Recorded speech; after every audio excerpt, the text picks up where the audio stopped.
Bonjour à tous et bienvenue donc à notre direct, mesdames et messieurs. Nous sommes le lundi 12 janvier 2026.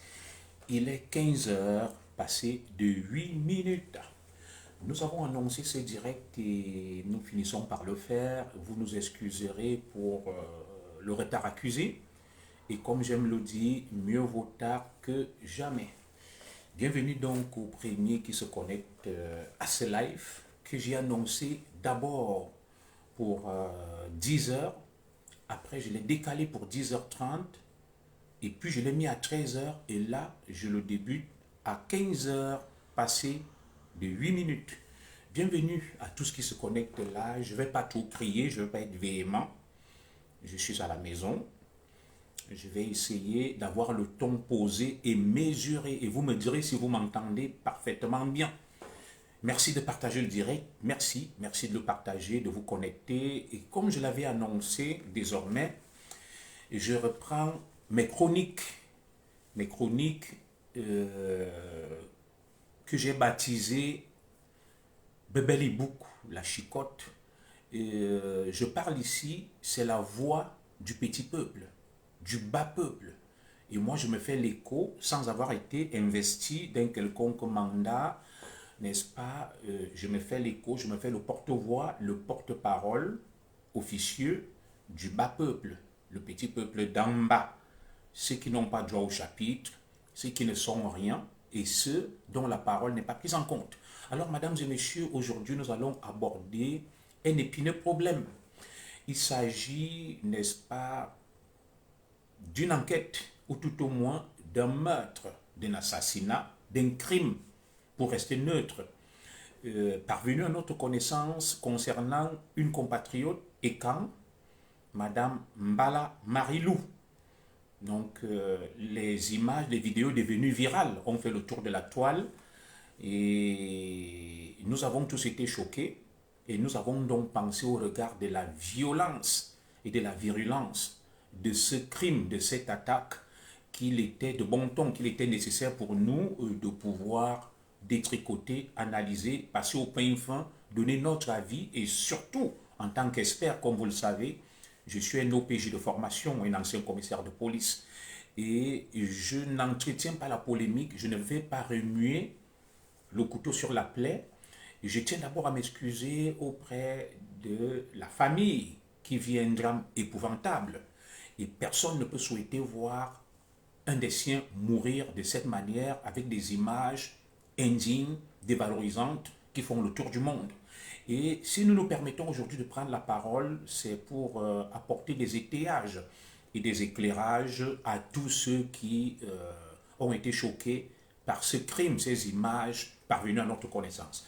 Comme je l'ai dit à l'entame, notre direct d'aujourd'hui aura deux phases. Première phase, nous essaierons donc de parler de ce crime, entre guillemets, odieux de notre sœur et compatriote Dame Mbala Marilou.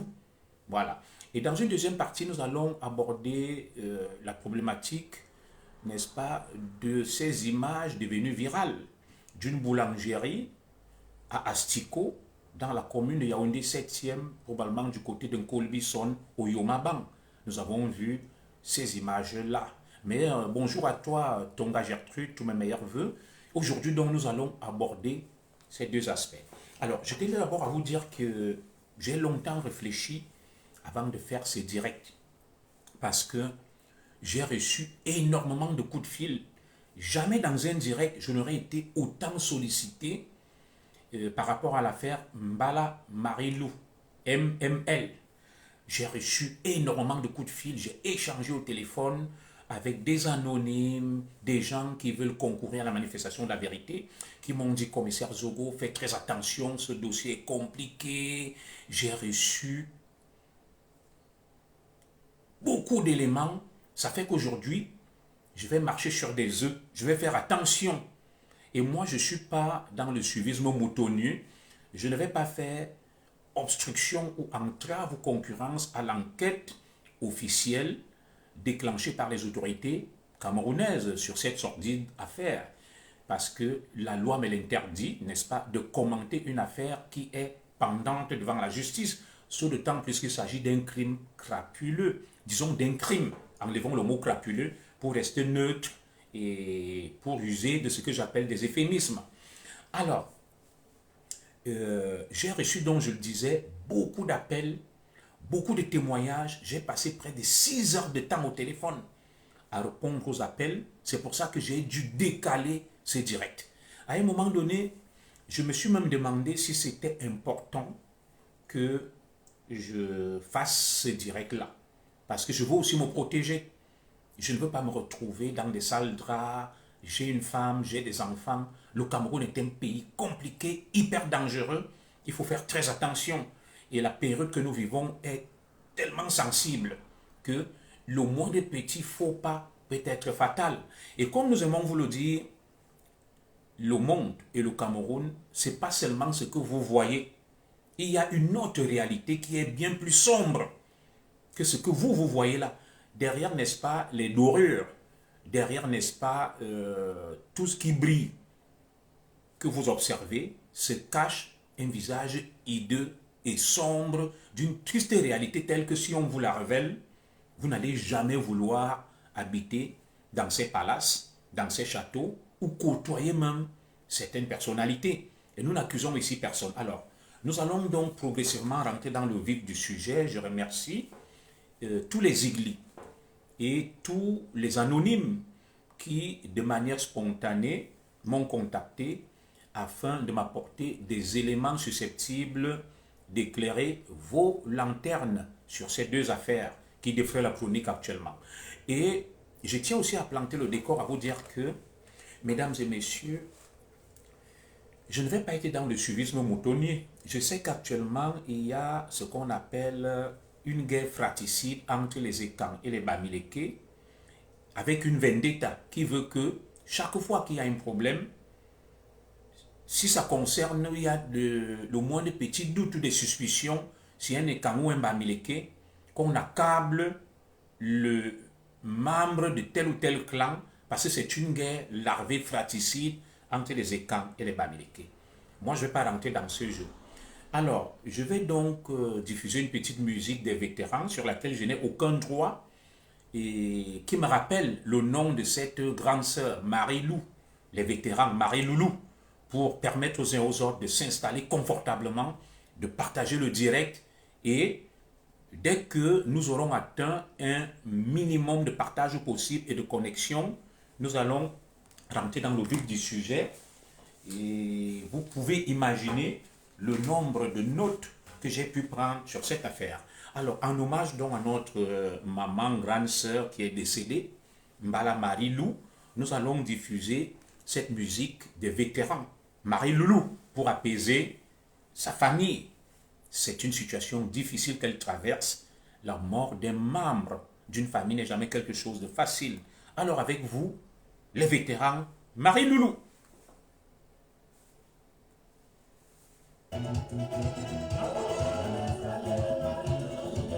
Vous tous, vous connaissez cette chanson-là, en hommage donc à notre sœur qui est partie, pour essayer un peu d'égayer les cœurs des membres de sa famille. Comme elle s'appelait Marie-Lou, les vétérans ont chanté pour Marie-Loulou. C'était une très belle femme qui avait un parcours, qui était connue, qui avait des réseaux. Marie-Loulou, les vétérans, je n'ai aucun droit sur cette musique. Comme vous le savez, il faut toujours s'entourer de toutes les armures spirituelles traditionnelles. J'ai toujours le nom. Vous savez qu'il y a beaucoup de sorciers, de ritualistes. Et j'ai cette petite écorce toujours sur moi, que vous connaissez. Voilà, le vin. Voilà.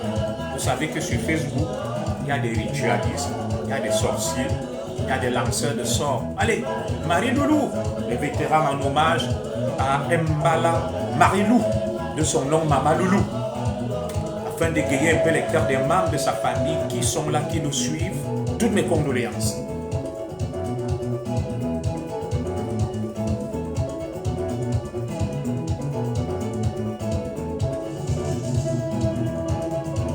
On ne va pas danser, on ne peut pas faire la fête, c'est triste.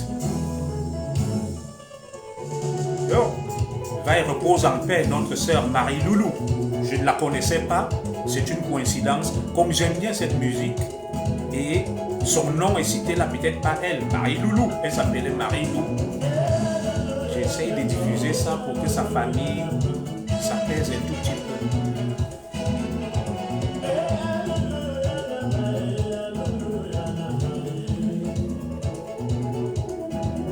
Je n'ai aucun droit sur cette musique, bien évidemment. J'espère que sa famille va retrouver du réconfort avec cette musique des vétérans.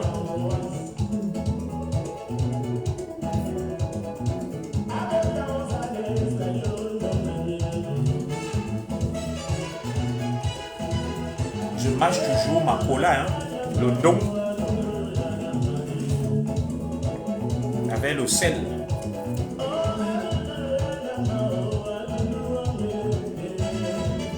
Je fais comme ça un coucou à mon épouse, ma charmante épouse, Madame Zogo, qui nous écoute, qui nous suit depuis son bureau, depuis son lieu de service.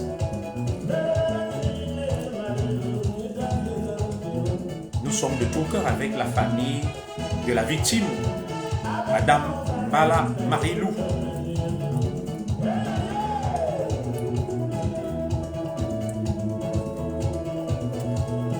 Les vétérans de la capitale, pour les anciens, ils connaissent, ils savent de quoi on parle. Oncle, l'année commence bien avec toi. Ok, merci neveu.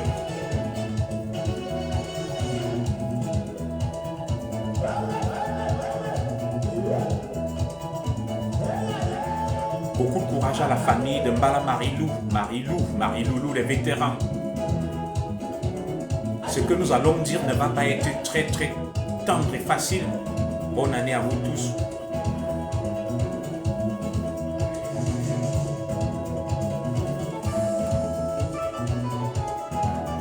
Marie-Loulou, des images terribles que nous n'aimerons pas revoir. La déshumanisation de l'humain, publiée dans son état le plus bestial, tenu d'Adam et d'Ève, sur son lit de mort. C'est tout simplement épouvantable et traumatisant. Je n'ai aucun droit sur cette musique que nous allons bientôt arrêter. Voilà. Alors, merci, nous allons nous arrêter là pour aujourd'hui. Hop. Nous ne sommes pas là pour faire la fête. Alors, mesdames et messieurs, bonjour et bienvenue à ce direct. Nous abordons donc désormais les choses sérieuses. Alors, comme tous les compatriotes, j'ai aussi, comme vous, été informé via les réseaux sociaux de la disparition brutale et violente de notre compatriote Mbala Marilou. Les images ont fait le tour du monde en inbox. D'abord des images d'elle sur les réseaux sociaux annonçant sa mort. Je ne savais pas qui elle était. Et de fil en aiguille, j'ai vu ces images, ces photos avec des personnalités, le président Emmanuel Macron, l'ambassadeur du Cameroun en France, l'épouse de Macron, Brigitte Macron, avec Yannick Noah, tout ça. Ah ben j'ai compris que c'était quelqu'un d'important qui pouvait avoir des réseaux. Alors, je tiens d'abord à m'excuser auprès des proches de la famille de la défunte. Nous ne sommes pas ici par cynisme pour remuer le couteau sur la plaie. Nous sommes là tout simplement pour essayer d'élaborer autour de ce drame. Donc que la famille ne nous tienne pas rigueur. Voilà. Nous ne sommes pas là pour bafouer la mémoire de notre sœur. Vous savez que toute âme goûtera à la mort. Nous mourrons tous un jour. Voilà. Et c'est la fin de nous tous. Une fois que je l'ai dit, je sais que je peux pouvoir compter sur la mansuétude et la compréhension de la famille biologique de Madame Mbala Marilou qui nous a quittés. Alors, ces images donc, ce qui m'a le plus choqué, c'est d'autres images reçues en inbox d'elle qui ont été filmées en tenue d'Adam. Je me dis, comment se trouve sa famille en voyant ces images-là? notre maman, notre sœur et autres en voyant le corps de leur sœur, de leur maman, couché, nu, à poil. C'est tout simplement épouvantable. Ce sont des images insoutenables. Je vais y revenir dessus. Vous savez, la campagne qui s'est passée, je me suis beaucoup investi. Et je ne suis pas là pour parler ni de la Coupe d'Afrique, ni de Paul Biya, ni de la campagne. Mais je vais faire une petite digression. Vous savez, tout ce que j'ai eu de la campagne, c'est cette montre de Paul Biya en tant que beau-fils de Boulou. Donc, ma belle famille Boulou m'a dit, toi, c'est étonne, voilà tout ce que tu mérites, la montre de Paul Biya. Voilà. Et pendant ce temps, d'autres ont reçu beaucoup d'argent, comme ils s'affichent sur les réseaux sociaux, affichant un luxe ostentatoire. Ils ont construit des chalets, ils ont des belles maisons, ils vont au palais, on les invite. Mes frères, moi, on m'a mis aux olo. Je n'ai eu que cette montre que ma femme m'a ramenée, que voilà ce que ta belle famille t'offre. Et je la porte avec joie. Parce que ma belle famille m'a dit, c'est ton patriarche, c'est le beau-parent. Nous n'avons ni argent à te donner, ni rien.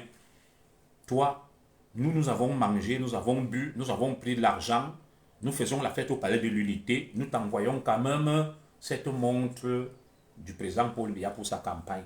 Soutenez le direct, mettez des cœurs, applaudissez pour moi. J'ai quand même aussi eu quelque chose. Même si d'autres ont eu des millions, ils se sont enrichis, ils ont construit des belles maisons, ils paradent sur les réseaux sociaux, ils sont devenus des bourgeois, ils vont au palais de l'unité. Ah! Chacun se contente du peu qu'il a eu. Je vais donc profiter de cette petite blague et digression pour aborder quelque chose d'important. Vous savez, mes frères et sœurs, tel on fait son lit, on s'y couche. Il n'y a pas de rose sans épines. Je n'accuse ici personne. Je ne vais pas être dans l'émotion. Lorsque nous vous disons que le pays est compliqué, vous vous souvenez, j'avais annoncé la fin de mes directs et j'avais dit je ne comprends pas le Cameroun parce que le pays est entre les mains des loges et des sodomites. Beaucoup ne m'ont pas compris parce que en réalité, le problème du Cameroun n'est ni les Bamileke, ni les Ekans, ni les Babana, ni les talibans, ni les patriotes. Le problème du Cameroun, ce sont les loges et les sodomites. Je vais être cru. Dans le Cameroun actuel,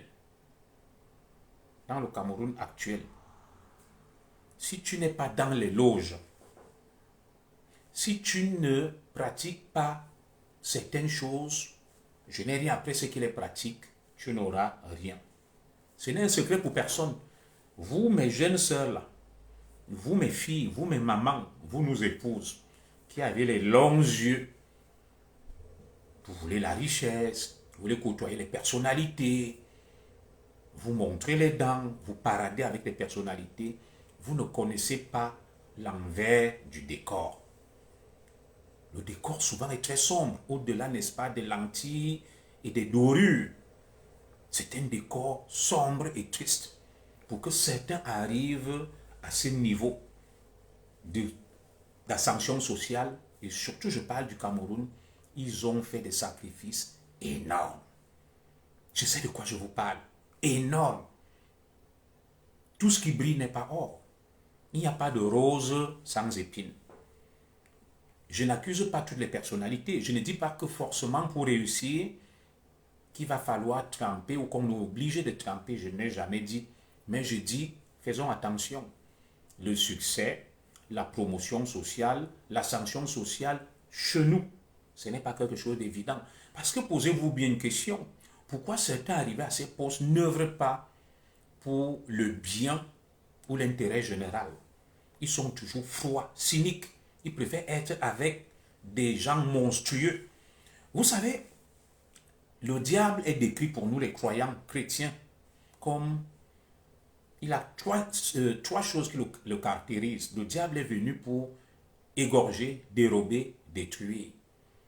Les fruits de l'esprit, un enfant de Dieu se reconnaît par quoi? Sa bonté, sa simplicité, sa gentillesse et le bien qu'il fait. Si vous voyez quelqu'un qui a des milliards, il ne donne rien à personne. Il est né de la sémence. Il est né de la sémence. Un homme bon va passer, s'il a 1 million dans sa poche, il voit un mendiant, il va prendre 10 000 et lui donne. Mais si vous connaissez des gens qui n'ont pitié de personne, qui sont froids, cyniques, sachez qu'ils tirent leur prospérité de quelque chose de sombre, d'obscur et de sordide. Ils sont dans les conditions. Donc, moi, je regarde ça toujours de loin, je dis, hé, voilà des cérémonies qui se passent à l'ambassade. On invite toujours les mêmes. Vous voyez, les gens, ils vont là, ils mangent, ils boivent, ils tournent les fesses à gauche, ils tournent à droite, ils rentrent. Je dis, ah, Zogo. Comme le disait Toumba dans son procès en Guinée-Conakry, que tu as même fait quoi aux gens-ci? Ces degrés de haine qui mangent toujours entre eux. Tu viens même, tu les défends. Tu travailles pour eux, ils ne vont jamais t'appeler ni te prendre en considération. Mais quand je vois ça, je dis, mes ancêtres sont grands. Et je vais refuser cet appel, je ne le prends pas. Mes ancêtres sont grands et Dieu est grand. Pourquoi je le dis? Regardez un peu ce qui se passe là. Les images qu'on m'a envoyées que je ne peux pas diffuser, quand vous voyez notre sœur Mbala Marie Lou qui est morte, vous voyez les images qu'on vous a envoyées là. Tu te dis c'est incroyable. Tu regardes ces images ici, belle femme, déshumanisée, humiliée. Et vous la voyez là, elle est sur des photos. Hein. Elle est sur des photos avec Emmanuel Macron. La voilà. Elle est sur des photos avec Brigitte Macron. Vous la voyez, que la famille m'en excuse. Vous voyez, elle est sur des photos avec notre ambassadeur, son Excellence, M. Ekoumou. Je vais un peu flouter le nom de la personne qui m'a envoyé les images. Voilà, pour qu'on ne l'identifie pas. Il connaissait le Gotha de la République. Il y a une autre photo là. Il avait Yannick Noah. Je vais la retrouver. Il connaissait le gratin, le Gotha, la fine crème. La fine crème. Et quand on voit la manière dont son corps est exposé, sa faim et sa mort, qui nous attriste beaucoup, et je ne peux pas diffuser ces images, je vais juste les regarder devant moi, on me les a envoyées. Je vois un crâne fendu, bousillé. On l'a tué violemment avec méchanceté.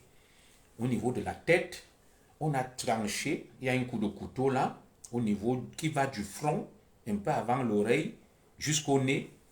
On a tranché le cou derrière, au niveau de l'oreille. C'est atroce, c'est violent. Voilà, elle est couchée, la gorge tranchée, immaculée de sang. Cette grande dame que vous venez de voir, côtoyant des sommités de ce monde et de notre République, je ne peux pas diffuser les images. Ça serait cynique et méchant et ça serait contre mon éthique. Et vous voyez, j'espère qu'il n'y a pas une vitre derrière, elle est couchée, cette belle femme. La maman de Truy, la fille de Truy, la femme de Truy, la sœur de Truy, couchée. Les seins dehors, beau corps. Ils ont filmé, ils ont fait la vidéo. Vous m'excuserez, ce n'est pas du voyeurisme. Couché chez elle, sur son lit, l'image défile, le corps, le sexe, tout est dehors. Ils ont filmé. Ils l'ont humilié. Ils l'ont déshumanisé. C'est une image terrible. C'est une image terrible. Au Cameroun. Alors, quand tu regardes ça, tu dis c'est incroyable. Notre image, la main, ils ont saccagé, ils l'ont broyé, ils l'ont tué comme un animal. Et on peut exploiter cette vidéo parce qu'on voit les pieds des gens qui sont là. Des corps qui sont en train de porter le corps d'autres qui filment. Ce sont eux qui ont mis cette image dehors. Dans un pays sérieux, des poursuites devraient être engagées contre eux. Voilà. Je regarde la dernière vidéo parce qu'on m'a envoyé beaucoup de vidéos. Très belle femme, couchée, déshumanisée, beau corps dehors, les seins, les fesses, les cuisses, tout. Que sa famille me pardonne. C'est terrible. Une maman, une épouse, une sœur, comme on en arrive là. Alors, Passé ce temps d'émotion, je vais dire deux choses à mes sœurs qui nous regardent. Mes sœurs, un, tel homme se couche, tel homme fait son lit, on s'y couche. Vous ne pouvez pas tuer une femme de cette manière-là. Vous envoyez les photos. Les seins sont dehors, les fesses, tout. Que les enfants m'en excusent, le cul, tout, sur cette belle femme que vous voyez, qui côtoyait les Macron, les Brigitte Macron, l'ambassadeur Ekoumou. Qu'est-ce qu'elle vous a fait? Qu'est-ce qu'elle vous a fait pour l'humilier de cette manière-là? Alors, on m'a dit que sa fille, que je ne vais pas citer ici, est au Cameroun. Elle était sans nouvelles de sa mère. Elle appelle donc le gardien et le gardien lui dit, ta mère est morte. Elle dit, comment ça? Elle se dépêche sur les lieux. Elle appelle la police. Et là, se sont retrouvés donc la police, la gendarmerie, le substitut du procureur d'un fou. Il y avait 8 personnes. Qui a filmé ça et a mis ça dehors? Et pour quelle raison vous le faites? Vous avez des femmes chez vous. Vous avez des mamans chez vous. Vous avez vos filles. Vous avez des sœurs. Une femme qui est morte. Vous êtes là pour faire l'enquête. Je ne vous accuse pas. Mais dans une enquête, il y a ce qu'on appelle la confidentialité. Peut-être vous pouvez prendre ces images par inadvertance, vous donner à vos njomba. Vous donnez à vos amis, à vos copines, et vont balancer. Donc moi, déjà, ce que je peux demander, c'est l'ouverture d'une enquête. Tout ce qui était là, lorsque la fille de la défunte a alerté. Lorsqu'elle a alerté, et les autorités judiciaires qui se sont déportées sur les lieux, c'est vous qui avez filmé. C'est vous qui avez mis dehors ces images. Si le Cameroun est un pays sérieux, on devrait ouvrir une enquête contre vous pour faute lourde. Vous jugez et vous condamnez. Ce n'est pas normal que dans un pays qui se dit respectueux des droits de l'homme, des droits humains, de la dignité, que des gens filment un corps à poil et l'exposent sur les réseaux sociaux et ils partagent ces images. Je trouve ça extrêmement méchant. La femme camerounaise devrait même manifester, sortir, se mobiliser pour dénoncer cette déshumanisation de la femme. Cette manière de traiter la femme comme un objet. L'humain n'est pas une bête de foire. Moi, je ne comprends même pas de fois aussi les familles. C'est vrai, c'est pour besoin d'enquête. N'admettez pas le téléphone auprès des corps de vos proches décédés. Vous bloquez tout. Quand quelqu'un entre, vous retirez le téléphone. Vous ne les laissez pas filmer. Bon, là, comme c'était des autorités judiciaires pour des besoins d'enquête, ils ont besoin de faire des photographies, des prises de vue et autres. Les images qui nous parviennent là, ce sont des images déshumanisantes, humiliantes, méchantes. Mais je vais vous avouer pourquoi ce genre d'images. Vous allez comprendre quelque chose. Des images terribles qui font froid au dos, qui déshumanisent la femme, la femme camerounaise, notre maman, notre fille. On nous a appris quand on était petit que tu vois une femme qui est même en train de pisser, tu fermes les yeux, tu te caches. On voit même une femme qui est couchée nue, on la couvre. Aujourd'hui, la nudité d'une femme ne dit rien aux ritualistes, aux gens des loges, aux sorciers, aux méchants. Une femme qui est morte, qui ne peut pas se protéger. Vous prenez sa photo, vous filmez. Vous venez mettre sur les réseaux sociaux et vous êtes dehors en train de dire que c'est Zogo. Le commissaire Zogo qui garde le Cameroun, il est méchant, comme il est aigri, il est allé en exil, on lui a enlevé ses galons, il est resté commissaire divisionnaire, il en veut à tout le monde. Est-ce que vous trouvez que c'est normal? Monsieur le substitut du procureur d'un fou, vous qui étiez sur les lieux, je ne vous accuse pas. Comment vous avez laissé faire? Ouvrez une enquête, je vois les pieds des gens là. Qui a pris ces images et les a balancées dehors dans une procédure judiciaire cadenassée, verrouillée? Est-ce que vous trouvez ça normal? Je vais prier la fille et la famille et le fils de cette dame de porter plainte. De porter plainte. Il faut porter plainte, ma fille. Elle a 2 enfants, elle laisse 2 enfants, un garçon et une fille. Il faut porter plainte. Il faut porter plainte. Alors, je vais aborder maintenant le deuxième problème. Mes sœurs, faites attention à vos fréquentations. Tout ce qui brille n'est pas or.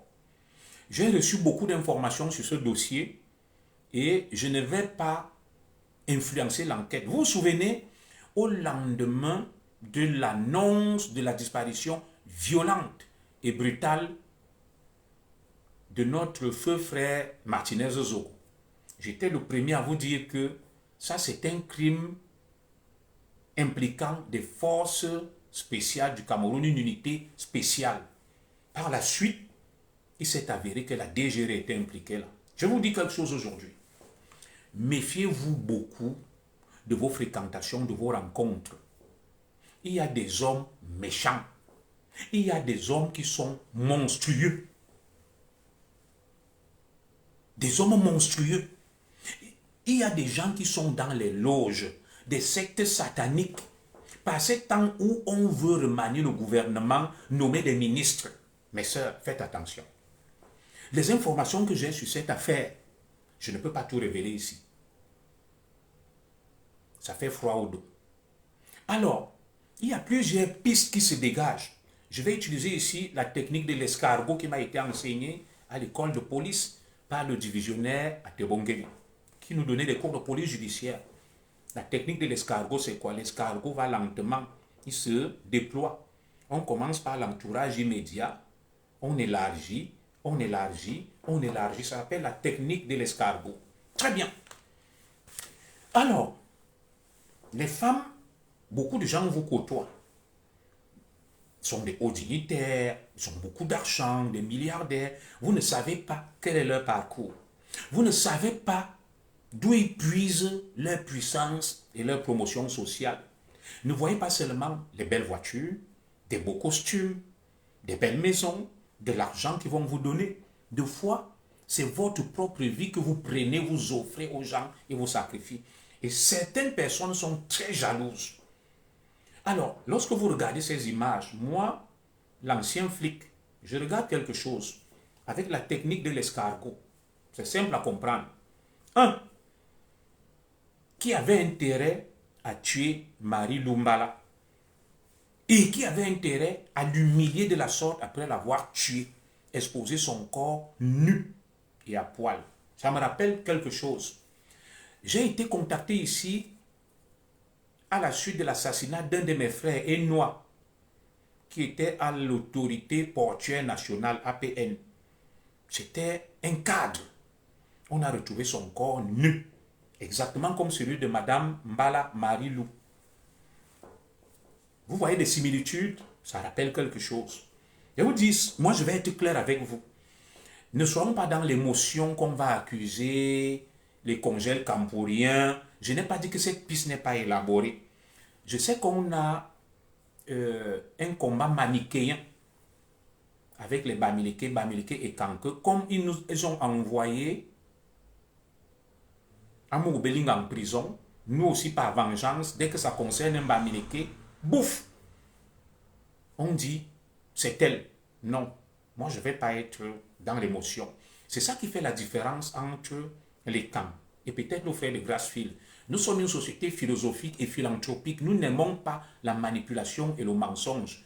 Merci. Je vais revenir dessus sur Martinez Zogo. Alors, quand je regarde ces images à première vue, le corps est exposé, nu, exactement comme le corps de Martinez Zogo.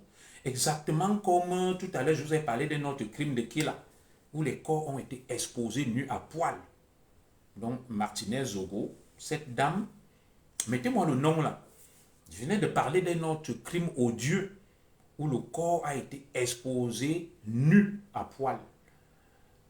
Voilà, mon frère Enoa, paix à son âme, de l'autorité portuaire nationale qui a été assassiné.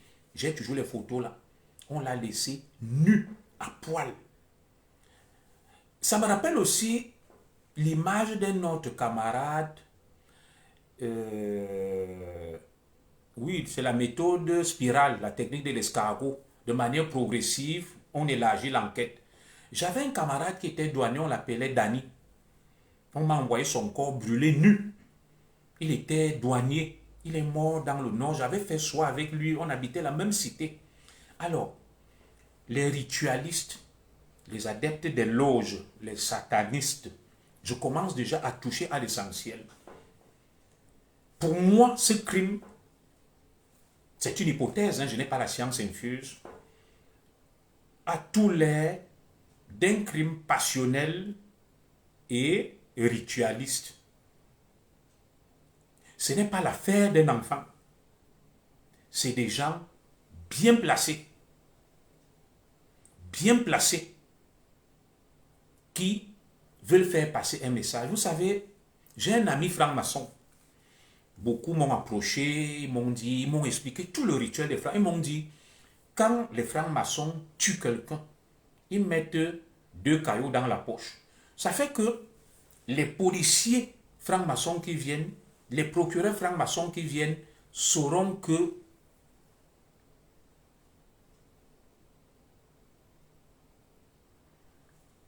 c'est un des leurs qui a commis ce crime. Je vous explique quelque chose d'important.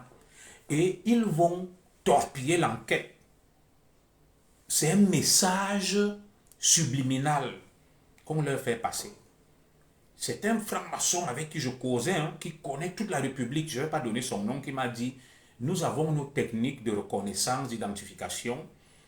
Quand nous commettons un crime parce que quelqu'un a bafoué nos règles, nous laissons un message, de telle sorte que les frères qui vont venir pour constater et mener les enquêtes, ils sont des francs-maçons, ils vont voir des indices et ils vont comprendre qu'il n'y a rien à faire dans ce crime. Il n'y a rien à élucider, l'affaire sera classée sans suite. Donc, des francs-maçons qui tuent quelqu'un, ils vont mettre 2 cailloux dans la poche. C'est un exemple que je vous prends. Je suis d'accord avec vous. Édition Chris. Oui, je ne vais pas donner son nom, Freddy Ndomba. Paix à son âme, tout à fait. Eric Bouffeux, c'était notre camarade à soi. Le corps était nu, à poil. Martinez Zoro, nu, à poil. Enois, nu, à poil. Mbala, Marie-Lou, nu, à poil. C'est un message subliminal. Pour moi, cette dame, c'est mon idée, hein, avec la technique de l'escargot, laissons Congel comme tranquille, le sénateur. Pour moi, il est fort probable qu'il n'ait rien à voir dans cette affaire. Oui, il y a la piste, on m'a parlé de 9000 mètres carrés, litige foncier, sa tante, machin. Lorsque j'analyse froidement cette affaire, ce n'est ni la famille, ni M. Congel-Cam. Je ne connais pas Congel-Cam. Il ne m'a rien donné, je ne le connais pas. Ni toutes les pistes explorées là.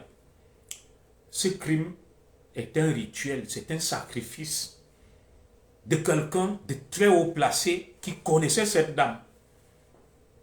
C'est un crime passionnel que, comme tu as voulu faire ça, on va donc te montrer. Et regardez bien, le corps est nu, à poil, filmé, exposé. Le corps de Martinez Zogo nu, à poil, exposé. Le corps de M. Enois, nu, à poil, exposé.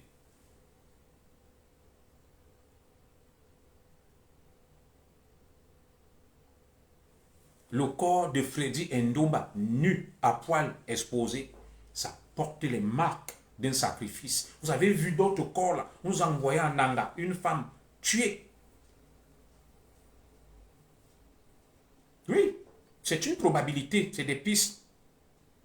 Le corps d'une femme tuée en Nanga, nu, à poil, j'ai beaucoup d'images. C'est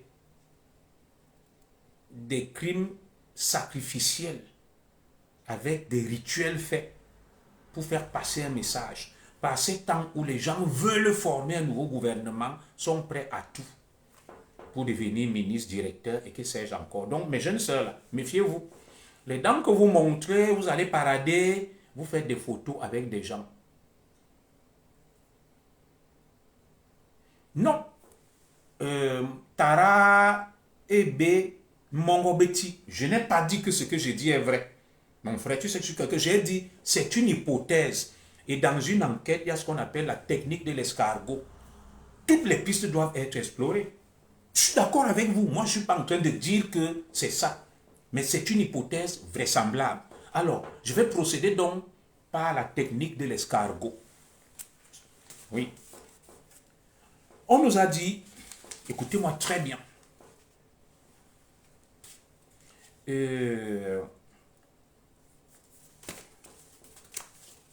J'ai pris beaucoup de notes.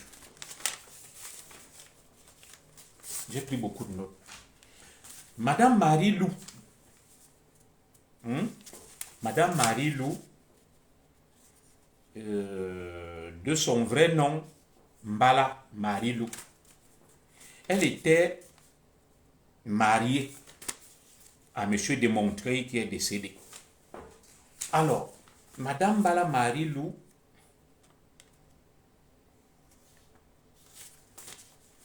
a été cadre à la BEAC. Elle a été cadre à la BEAC. Excusez-moi, hein, j'ai pris beaucoup de notes. Elle a fait sa carrière à la BEAC et c'est là où elle a rencontré son mari, M. Desmontreuil. À la BEAC, il y a 27 ans. Son mari est décédé. On dit donc qu'elle serait donc venue au Cameroun pour rapatrier les cendres de son défunt mari. Et Madame Mbala Marie-Lou est Mbok Fouda de père et Etoudi de mère. Elle serait la cousine de Yannick Noah, des noms très célèbres, de Marie-Françoise Eolo, la grande journaliste, du ministre Tundingwa. Je m'excuse de citer les noms de ces personnalités, je ne les accuse pas. Elle serait donc Mbok Fouda du côté de son père. Et elle serait Etoudi du côté de sa mère. Du côté donc de Mbok Fouda, on vous a cité des noms. Du côté des Etoudi. Je vous ai cité des noms de ses proches, le chef de famille Yannick Noah, Marie-Françoise Ewolo, Etundingwa le ministre. Du côté de Mbok Fouda, il y a de grands noms dans sa famille, tels de Cécile Bombankolo, de Laurentine Mbede, doyenne d'âge à l'Assemblée nationale, Marie-Thérèse Abena, on doit à un ministre, Namaremi, qui est une personnalité à la présidence de la République, le chargé des affaires spéciales de la police. C'est un ancien magistrat, quelqu'un qui est susceptible même de devenir ministre de la Justice. Je n'accuse personne.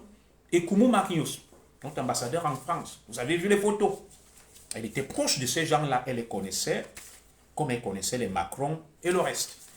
Alors, on va donc aborder le récit de film tragique des événements avec son agenda.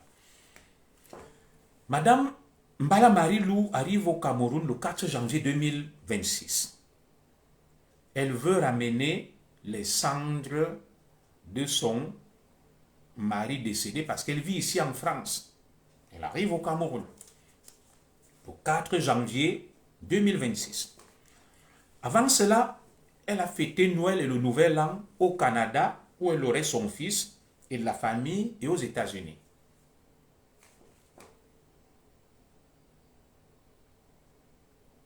Voilà. Et le 6 janvier, elle va faire ses courses. Elle va acheter des provisions parce qu'elle voulait faire un bouillon de carpe d'après des éléments parvenus à notre connaissance. Elle va donc faire des courses qu'elle va garder et on va retrouver ces courses non rangées et les condiments sur la pierre à écraser.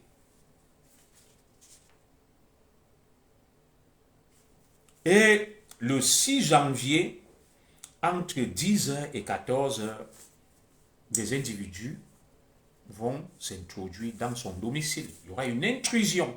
Elle arrive au Cameroun le 4 janvier. Le 6 janvier, elle va faire ses courses. Et le 6 janvier, entre 10h et 14h, des intrus rentrent dans sa maison. Et ces intrus ne forcent rien, il n'y a pas d'effraction. C'est comme s'ils connaissaient les lieux, ils s'introduisent. Pas de panique. Ils fouillent tout minutieusement. Ils déchirent des papiers. Écoutez ça bien. Ils déchirent des papiers. Ils déplacent les meubles, les placards, ils les ouvrent, mais ils ne volent rien. On m'a dit d'ailleurs qu'il y avait des bijoux, une forte somme d'argent, l'équivalent de 6 millions. Des bandits venus, ils ne touchent à rien. Il y a 6 millions, ils ne touchent pas à 6 millions, mais ils fouillent tout. Ils ne forcent aucune porte. Ils entrent comme s'ils connaissaient les lieux et comme s'ils avaient l'habitude. Vous entendez ça? Alors, rien n'est volé. Les bijoux, les habits de valeur, les bijoux de valeur, une somme de 6 millions, ils ne touchent pas. Alors, ils s'installent, ils vont cuisiner sur le réchaud à pétrole du gardien, M. Mamadou Bada, qui est en fuite et contre qui on a lancé un avis de recherche.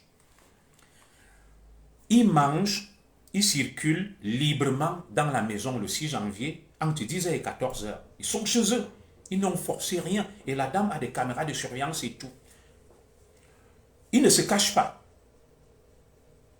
Ils ne se pressent pas. Ils prennent leur temps. Ils sont sûrs d'eux. Vous voyez tout ça. Dans la nuit du 6 au 7 janvier, la nuit tombe. Ils dorment sur place. Ils sont tranquilles. Ils ont fini de faire à manger. Ils font des tours dans la maison. Ils sont installés. Quelqu'un qui vient, qui a des comptes à te régler, qui ne te connaît pas, il va venir, il t'égorge, il te tue, il ressort vite. Il s'en va. Mais cela arrive le 6 janvier entre 10h et 14h. Ils prennent tout leur temps. Ils font à manger. Ils boivent, ils mangent, ils font la fête. Ils circulent. Les voisins ne constatent rien. Il n'y a ni cri, ni rien. Voilà. Dans cette maison, à Oja. La voisine du ministre Momo. Complexe Béac. Voilà. Les voisins ne constatent rien. Il n'y a ni clameur, ni rien. Vous ne trouvez pas ça trop beau pour être vrai? Ça veut dire que cette personne avait l'habitude des lieux, connaissait la maison, avait l'habitude de venir là. Avait l'habitude de venir là. Ouais. Parce qu'un criminel qui vient comme ça, qui a été payé, il vient, il fait ce qu'il a à faire, il ressort en courant. Il ne va pas s'installer, il fait à manger, il tourne, il mange, il boit. D'ailleurs, le gardien, la dame qui était là aurait pu crier. Les voisins allaient entendre. Personne ne crie. Ils sont là. Alors, ils dorment. Ils occupent les lieux. Une occupation assumée. Ils sont insolents. La maison leur appartient. Ils sont arrogants. Ils sont dans la toute puissance. Le mercredi 7 janvier, au petit matin,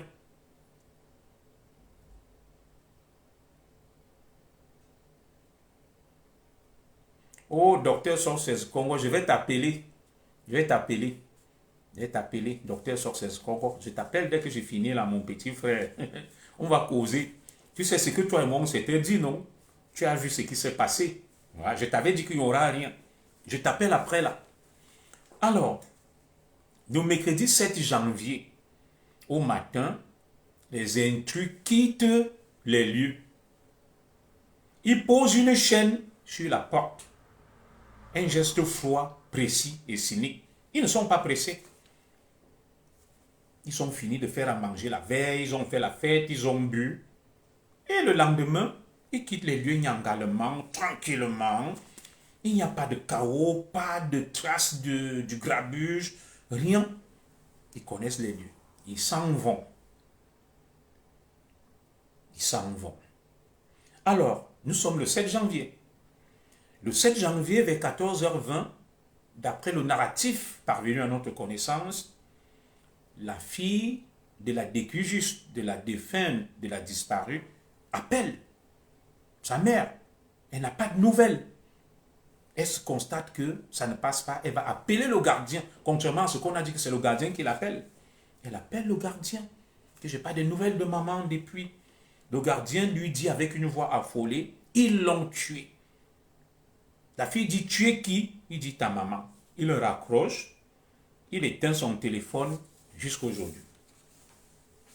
Le gardien raccroche, éteint son téléphone et se sauve jusqu'à aujourd'hui. Vous entendez ça? Voilà le récit triste et macabre de cet assassinat. Alors, je ne vais pas trop m'attarder sur ce récit. Au regard de ce récit, on comprend aisément beaucoup de choses. Il y a des choses qui interrogent, qui questionnent. La très longue intrusion dans le domicile, ils mettent autant de temps. Ils ne se gênent pas plus de 24 heures. Ils sont là. Ils fouillent méthodiquement et minutieusement.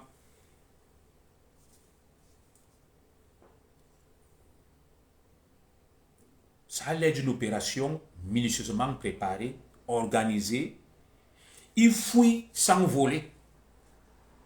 Il cuisine sur place. Il passe la nuit. Et en partant, il verrouille la porte de sortie, le portail. Ils appellent et ils gardent le silence. Voilà le récit. Qu'est-ce que vous pensez de ça? Donc, dans ce récit, on constate qu'il n'y a pas eu de violence, absence de chaos. La porte n'a pas été fracturée. La scène du crime est clean, propre. On dirait qu'ils connaissaient la victime. Qu'ils étaient là où ils étaient sûrs de ce qu'ils faisaient. Alors, je vous ai fait le narratif de ce qui s'est passé. Maintenant, ceux qui disent qu'il ne faut pas brûler les pistes, oui, on va donc y revenir. Dans cette famille, il se dit qu'il y avait des tensions et des histoires de milliards, notamment des dossiers lourds. Allons-y avec la technique de l'escargot. 1. On parle, n'est-ce pas, d'un conflit foncier évalué à 1 ou 2 milliards.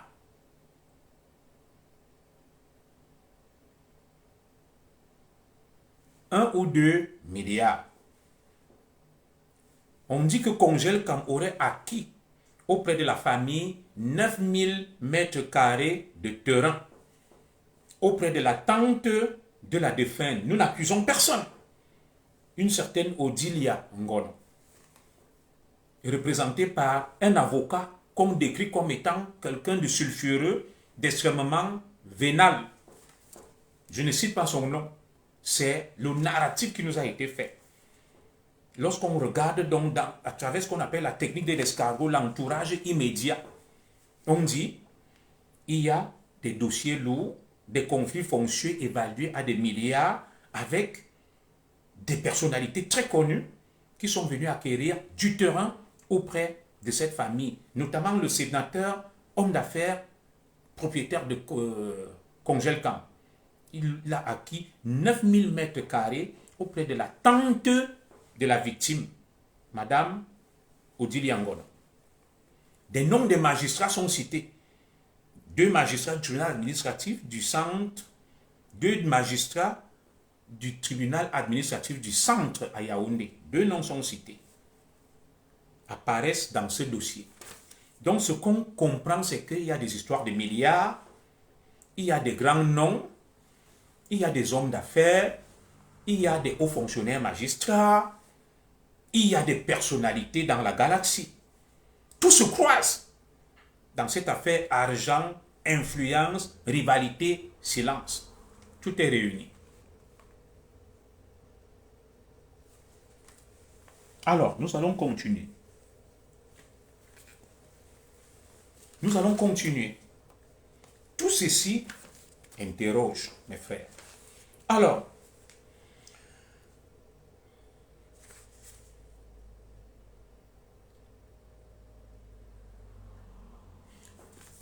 il se trouve donc que dans cette affaire, on parle, n'est-ce pas, d'un litige foncier, d'une affaire de terrain impliquant des acteurs influents avec des montants astronomiques, des milliards. Il y a des tensions internes, des rivalités familiales. Tout ça reste flou. Donc, on pourrait énumérer plusieurs mobiles. On va donc procéder par élimination. Le mobile foncier, les enjeux financiers. Comme il y avait beaucoup de terrain, des disputes, des histoires de milliards, n'est-il pas possible qu'on accuse la famille, des proches?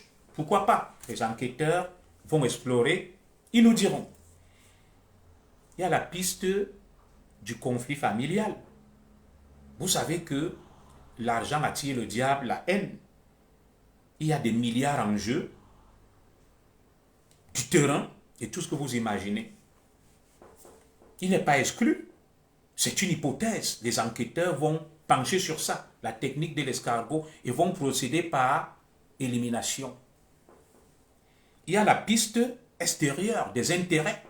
Peut-être l'éliminer pour essayer de profiter de l'argent, un règlement de compte. Il y a la piste de l'acte isolé. Vous parlez du gardien, pourquoi pas?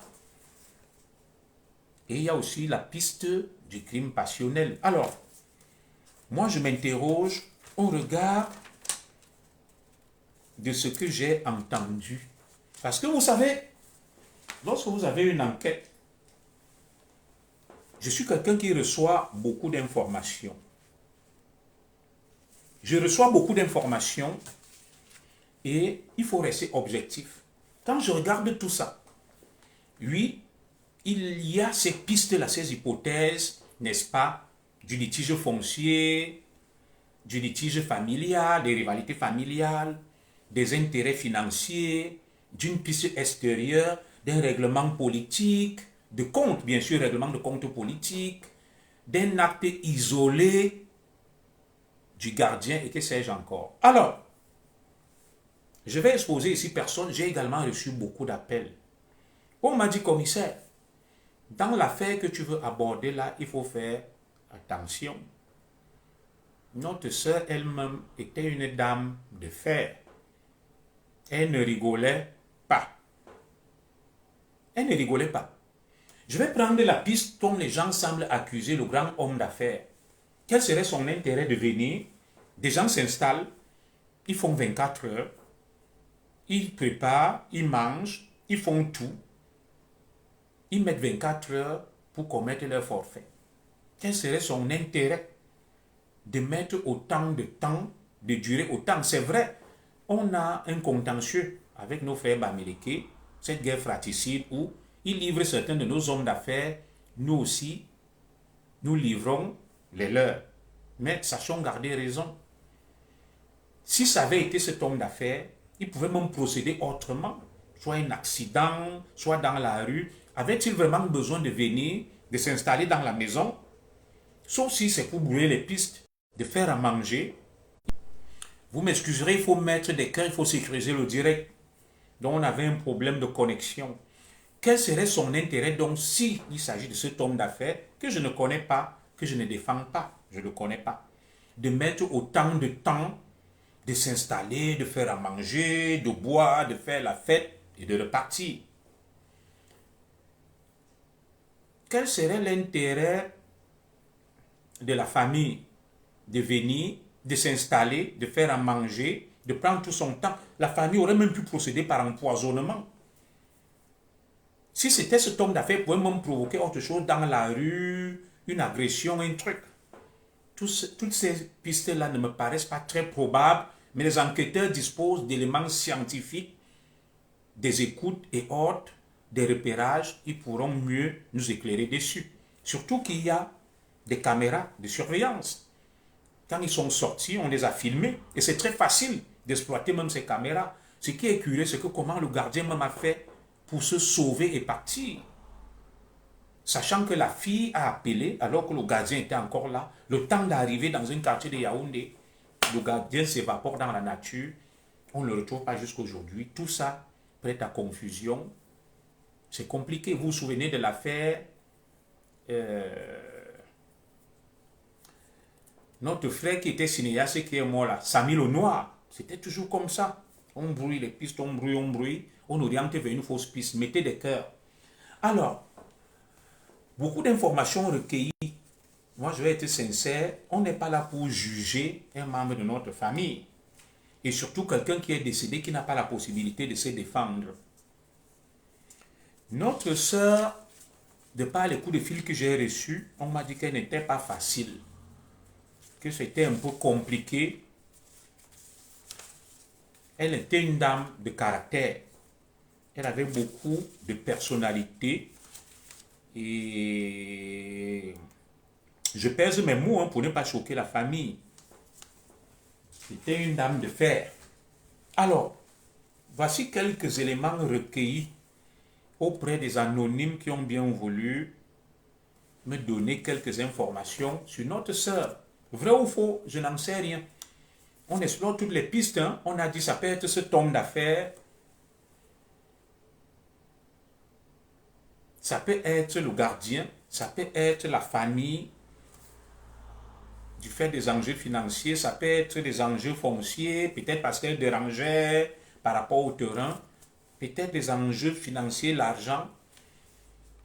comme ça peut être toujours le gardien, peut-être frustré, n'aurait pas reçu ceci, comme ça peut être un crime passionnel d'un amant, d'un chaud, d'un mari, comme ça peut être un crime passionnel venant de quelqu'un qui a voulu sacrifier pour l'éloge sa victime. Et le témoignage donc qui est fait, vrai ou faux, je n'en sais rien.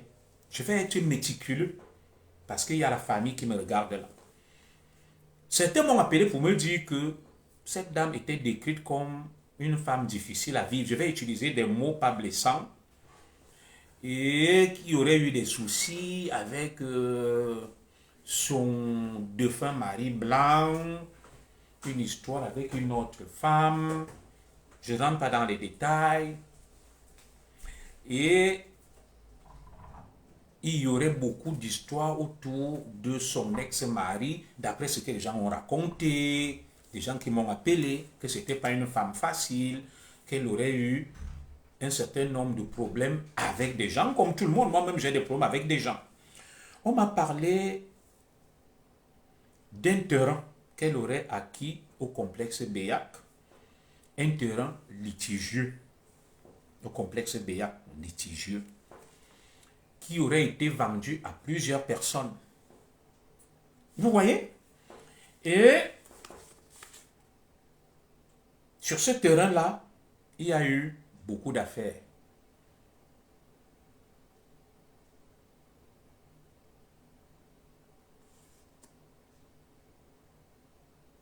Voilà. Oui, c'est pas nécessaire. C'est pour ça que j'ai évoqué ça brièvement. C'est sa vie privée. Je ne rentre pas dedans. Mon frère Tara, je vois que tu as beaucoup de haine. Quel est le problème? Parce que depuis que je parle là, je te concède beaucoup de choses, mais je vois que tu es toujours sur la défensive. Tu es prêt à te battre avec moi. Pourtant, moi, je te donne raison. Pourquoi tu es si véhément, si virulent, si atrabilaire et si nerveux? Je dis, des gens m'ont raconté des choses en vrac. C'est des hypothèses. Que elle n'était pas facile. C'était une dame de caractère qui a pu avoir des soucis avec beaucoup de gens. Comme toi et moi, nous ne nous entendons pas avec tout le monde. Donc, ces hypothèses, elles sont négligeables, puisque tout le monde peut avoir des problèmes avec tout le monde. Chacun a son caractère et sa personnalité. Et qu'elle aurait donc acquis un terrain à Oja, un terrain litigieux. Je vous ai dit qu'au complexe Beyak, c'est la voisine du ministre Momo. Je n'ai pas dit que le ministre Momo connaît quelque chose dans ça. Hein. Et que,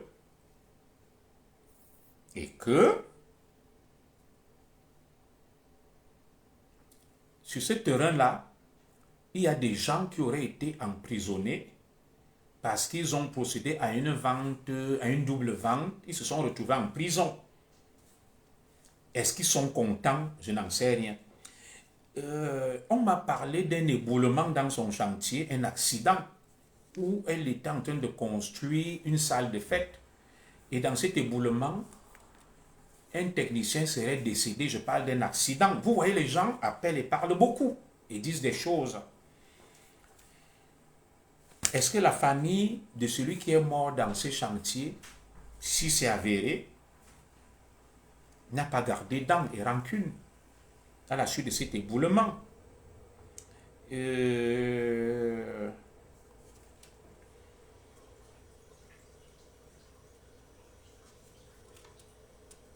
Il y a beaucoup de choses qui se disent. Je ne vais pas rentrer dans ces détails-là. Je suis en train de trier. J'ai noté beaucoup d'informations. Je ne peux pas tout lire pour éviter de faire un procès en sorcellerie. Voilà. J'enlève beaucoup d'hypothèses et de pistes.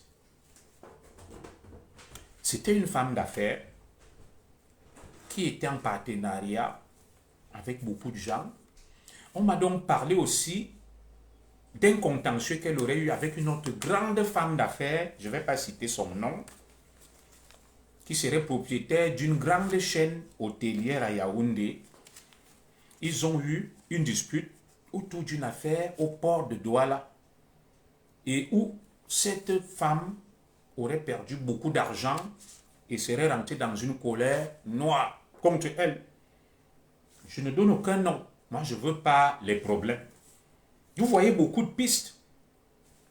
Beaucoup de pistes. Voilà. La piste du terrain litigieux en vanne acheté. Un terrain qui aurait déjà d'abord été vendu à quelqu'un d'autre. Et l'affaire est allée en justice. Il y a eu des gens qui sont allés en prison. Il y a eu un chantier. Et dans ce chantier, il y a eu un accident, un éboulement. Un technicien serait décédé, enseveli, et le corps retrouvé après. C'est un accident. Ça fait déjà 2 problèmes. Troisième problème, une histoire de business, d'affaires, avec une de ses copines, femme d'affaires aussi, responsable d'un très grand hôtel, très connu à Yaoundé, une affaire qui aurait mal tourné au port de Douala, avec des pertes conséquentes, des fortes sommes d'argent, et la copine, la sœur, se serait énervée et n'aurait pas digéré d'avoir perdu autant d'argent. Ça fait 3 hypothèses. Et on pourrait aussi parler de l'hypothèse, c'était une belle femme qui connaissait des personnalités. Quand vous voyez même la vidéo qui est là, quel homme n'aimerait pas connaissant nos hauts dignitaires? Beau corps que j'ai vu qu'on a exposé là, très belle femme, cadre à la BA. Beau corps, tout sain, on a tous vu ceux qui ont reçu ça. Alors, elle côtoyait beaucoup de personnalités. Des ministres, des hauts fonctionnaires, des ceci, des cela. Nous connaissons comment les Camerounais aiment les femmes. Et des belles femmes que la famille m'en excuse. Il n'est pas exclu que, je ne vais pas parler d'amant par respect, il n'est pas exclu qu'un admirateur jaloux d'un autre admirateur ait pu faire quelque chose. Je n'insulte personne, ma sœur Nicole Etundi. Je respecte beaucoup la mémoire de notre sœur. Je n'ai pas dit que c'est ce qui s'est passé. Je n'ai pas dit que c'est ce qui s'est passé. Vous savez, lorsqu'il y a un deuil au village, des gens appellent. On va dire, Zogo, qui est parti là. Il était un homme bon. Il m'avait aidé. Il a aidé mon enfant. Il a fait ceci de bien, il a fait ceci de bien. Il y a aussi d'autres gens qui vont venir, qui vont dire, Zogo qui parle là était mauvais. Il a arraché ma femme. Il est sorti avec ma fille. Il m'a arraché le terrain. Vrai ou faux, je n'en sais rien. Qui sommes-nous pour juger? Toujours est-il que j'ai longtemps hésité avant de faire ce direct. Je n'ai jamais reçu autant d'appels. Autant d'appels. Où des gens souhaitaient faire des témoignages anonymes. Certains très positifs. D'autres aussi très négatifs. Et je m'entoure d'un maximum de précautions possibles. Pour éviter d'être blessant. Parce que la famille est là. Elle nous suit. Elle nous écoute. Et ça peut être blessant. Je n'accuse personne. Je dis des hypothèses. Et moi, en tant qu'enquêteur, on va regarder tout ça. On ne va pas seulement regarder avec la technique de l'escargot, la seule piste du litige foncier, du litige financier, des rivalités familiales. On va explorer d'autres pistes. Qui était susceptible d'avoir un intérêt dans cette affaire? Tout le monde doit être auditionné et entendu. Le cercle immédiat, le cercle élargi, le cercle encore plus élargi, les amis, les proches, les connaissances. C'est une enquête. C'est ça la technique de l'escargot. On se déploie doucement, doucement, doucement, au fur et à mesure. Avec aussi les procédés scientifiques, il y aura des relevés d'empreintes, d'ADN, les caméras, le bornage téléphonique et tout. Je continue donc à dire que c'était une belle femme qui était dans le monde des affaires. Dans le monde des affaires, il y a des rivalités, il y a la concurrence, il y a la jalousie. C'est des intérêts financiers énormes et colossaux, où des gens peuvent perdre de l'argent et t'en vouloir. C'était une dame très belle qui côtoyait des personnalités politiques. Nous avons vu des photos, nous n'accusons personne, je vous ai donné des noms, dont ses frères et autres.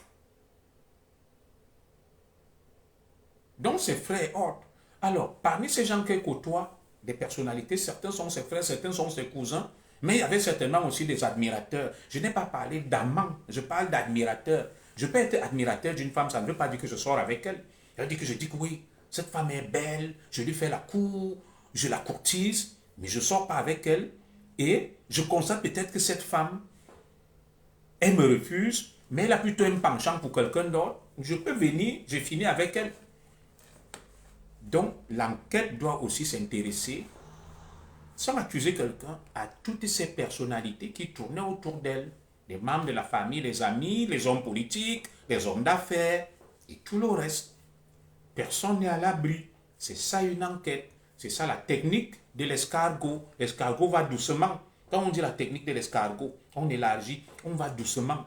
Si quelque chose arrive à M. Zogo aujourd'hui, d'après la technique de l'escargot, on va commencer par l'entourage immédiat, Madame Zogo, les enfants de Zogo, les voisins de Zogo, la famille de Zogo, les frères, les sœurs, les parents, les collègues, les connaissances. On élargit au fur et à mesure.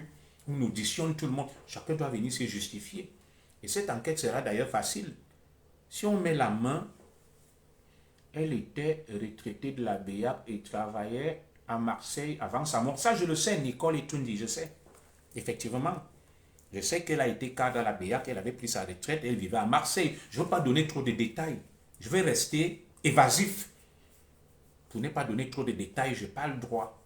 Et effectivement, elle vivait à Marseille, je sais. Je sais elle laisse 2 enfants, une fille et un garçon, si je ne me trompe. Elle était issue d'une famille de 6 enfants, famille recomposée, dont un de ses frères qui est décédé. Et elle a des demi-sœurs qui sont en vie. J'ai beaucoup d'infos. Alors, et moi je dis, et je reviens sur ça, beaucoup de personnalités sont ambiguës et sans accuser personne.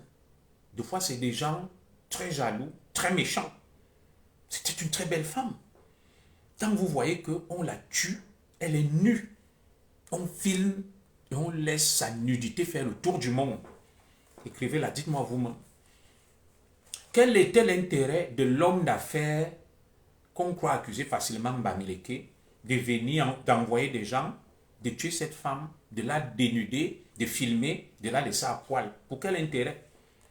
Il n'était pas jaloux d'elle, il n'était pas son amant. Il a acheté du terrain auprès de la famille. Admettons même qu'il y ait des litiges fonciers. S'il va même commanditer ça, je dis s'il va commanditer ça, le mode opératoire ne semble pas se justifier.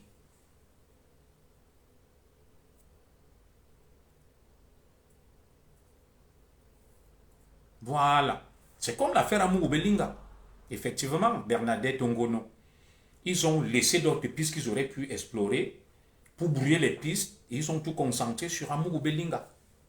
Et on en est où on en est aujourd'hui, 3 ans après ou 2 ans. Rien. C'est la sclérose. La machine est bloquée et verrouillée. Donc, il y a cette piste aussi. Quel était l'intérêt de la famille, peut-être à la suite des rivalités familiales, de l'humilier, de la laisser nue? Quel était l'intérêt? La famille aurait même pu procéder par empoisonnement ou par autre chose. Quel était leur intérêt? De la laisser à poil, nue, de la tuer, de la laisser à poil.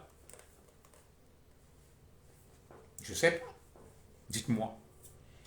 Quel était l'intérêt d'une copine avec laquelle elle aurait eu des bruits dans le monde des affaires, de venir la tuer, de la laisser nue et à poil? Ceux qui ont intérêt de par des images qu'on a vues, sauf si ces images ont été, comment dirais-je, sauf s'il y a une mise en scène pour brûler les pistes, ça peut être le gardien qui l'aurait violé et à la suite aurait quitté la maison précipitamment.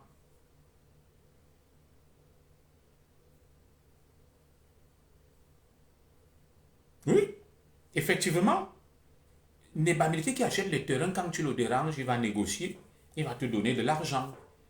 Je ne pense pas qu'ils vont jusqu'à tuer. Il va corrompre même des gens au sein de la famille que, bon, comme elle me dérange, prends ta part, ferme ta bouche. Neba Milké négocie. Non, ne les accusons pas toujours pour rien que, bon, il est possible, je dis, c'est des pistes, des hypothèses, mais quel serait l'intérêt?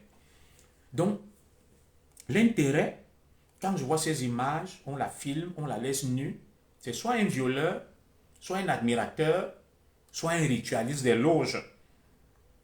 Oui. Et l'assassinat est violent. C'est un crime violent sur le corps, mais par contre, le décorium, il n'y a rien de violent. La tête tranchée, le cou, tout ça, elle a été, à la limite, charcutée. Comme un porc, comme un cochon, on l'a charcuté à coups de couteau, un objet contondant en fait, tranchant. Donc pour moi, je l'aurais dit, ça a tout l'air d'un crime passionnel par jalousie et d'un rituel. Comme pour Martinez Zogo, on tue, on expose le corps nu. Comme pour beaucoup d'autres crimes qu'on a vus, des victimes nues et noires, le corps exposé. Et Frédéric Ndomba nu, le corps exposé. D'ailleurs, la famille a dit des choses par respect pour sa dignité, je ne vais pas le dire. Il y a 10 ans, ce qu'elle a pu, ce dont elle a pu être victime et subir il y a une dizaine d'années. Bon, un crime familial, pourquoi pas? Il y a la piste, ce que vous appelez crime, piste familiale, rivalité familiale, c'est possible. Mais quel serait donc l'intérêt d'un membre de la famille de venir tuer un autre membre de la famille, de le dénuder, de le filmer, les seins dehors, les fesses, tout, et de diffuser? Est-ce que j'ai besoin, si je vais tuer ma soeur, de filmer le corps, de l'exposer nu?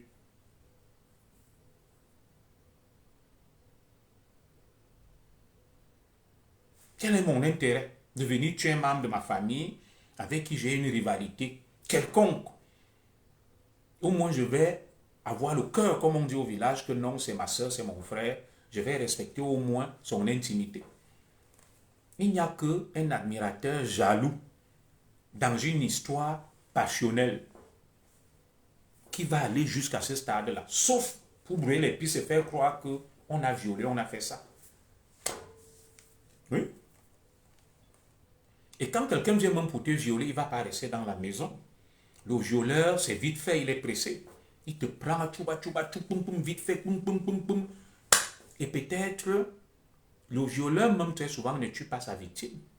S'il n'est pas connu, le violeur va faire le sale boulot, il va se sauver. Celui qui tue la victime, c'est quelqu'un qui est connu et qui sait que si la victime survit, la victime va le dénoncer ou la dénoncer.